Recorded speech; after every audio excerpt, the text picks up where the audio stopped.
Today in my OPD, I saw one 45-year-old female with chronic primary mitral regurgitation.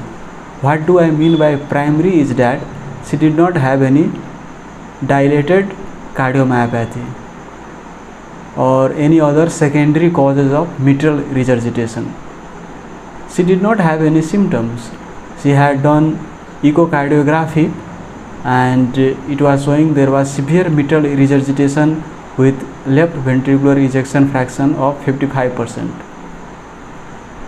I advised her for mitral valve repair and referred her.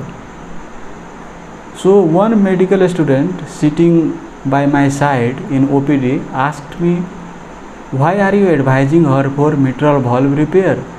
She is asymptomatic, her ejection fraction is 55%, she is doing fine, right? So what is the rationale for repair in this case? So what do you think? Should we advise her for repair or not? So let's first of all understand how do we measure left ventricular ejection fraction in echocardiography. So in echo, we assess how much fraction of the blood from the left ventricular has gone out of the left ventricle, right?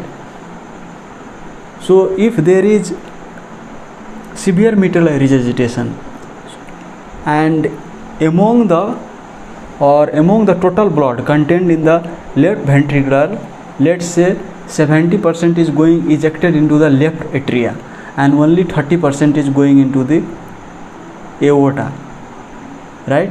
70% is going into the left atria and only 30% is going into the aorta, let's say.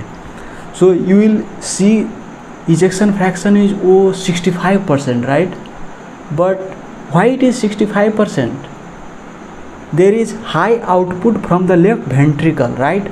But all those output is not going into the aorta. Majority is going into the left atria, right? So even ejection fraction might be 55%, but patient might be going to decompensation, right? Decompensated heart failure. So in case of chronic primary mitral regurgitation, if ejection fraction is, even if it is 55% and patient may be asymptomatic, we advise for mitral valve repair. If patient is symptomatic, definitely we advise for repair, right? But even if it is asymptomatic and ejection fraction is like between 55 to 60% or even more than 60%, we advise for repair, because if you don't repair, what will happen? It will progress, right? And it will progress to further left atrial dilatation, right? And when there is left atrial dilatation, there can be chance of left atrial thrombosis, atrial fibrillation, right? And blood will back up in the lungs. So it will progress, right? So definitely we have to intervene before that.